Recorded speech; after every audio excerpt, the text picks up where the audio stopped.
स्वागत है आपका मोरल स्टोरी इन हिंदी में। तो सुनते हैं आज की नई कहानी। एक राजा था, उसे पढ़ने लिखने का बहुत शौक था। एक बार उसने मंत्री से कहकर एक शिक्षक की व्यवस्था की। शिक्षक राजा को पढ़ाने के लिए रोज आने लगा। राजा को शिक्षा ग्रहण करते हुए कई महीने बीत गए, मगर राजा को कोई लाभ नहीं हुआ।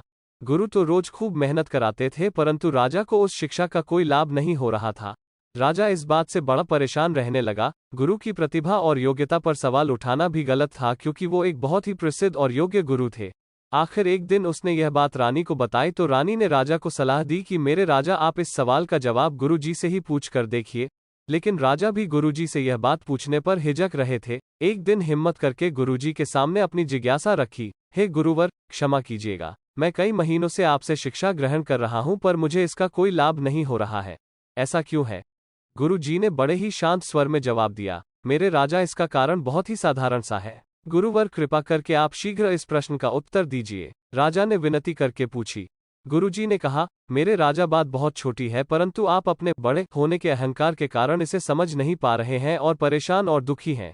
माना कि आप एक बहुत बड़े राजा हैं, आप हर दृष्टि से मुझसे पद और प्रतिष्ठा में बड़े हैं, परंतु यहाँ पर आपका और मेरा रिश्ता एक गुरु और शिष्य का है।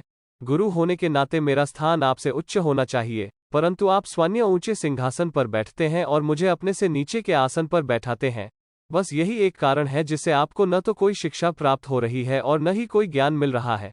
आपके राजा होने के कारण मैं आपसे यह बात नहीं कह पा रहा था। कल से अगर आप मुझे ऊंचे आसन पर बैठने पर गौर करें और स्वयं नीचे बैठे तो कोई कारण नहीं कि आप शिक्षा प्राप्त न कर पाएं। राजा की समझ में ये सारी बात आ गई और उसने तुरंत अपनी गलती को स्वीकारा और गुरुवर से उच्च शिक्षा प्राप्त की। तो इस कहानी से हमें यह सीख मिलती है कि हम रिश्ते, नाते, पद या धन वैभव किसी में भी कितने ही बड़े क्यों न हो, हम अगर अपने गुरु को उसका उचित स्थान नहीं देते तो हमारा भला होना बहुत मुश्किल है।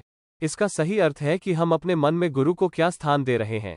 क्या हम सही मायने में उनको सम्मान दे रहे हैं या स्वयं के ही बड़े होने का घमंड कर रहे हैं? अगर हम अपने गुरु या शिक्षक के प्रति छोटी भावना रखेंगे तो हमें उनकी योग्यताओं एवं अच्छाइयों का कोई लाभ नहीं मिलने वाला, और अगर हम उनका आदर करेंगे, उन्हें मान सम्मान देंगे, तो उनका आशीर्वाद हम पर हमेशा बना रहेगा। तो आपको यहाँ कहानी कैसी लगी कमेंट बॉक्स में जरूर बताएं और नई कहानियों के लिए चैनल को सब्सक्राइब जरूर करें। तो फिर मिलते हैं एक नई कहानी के साथ।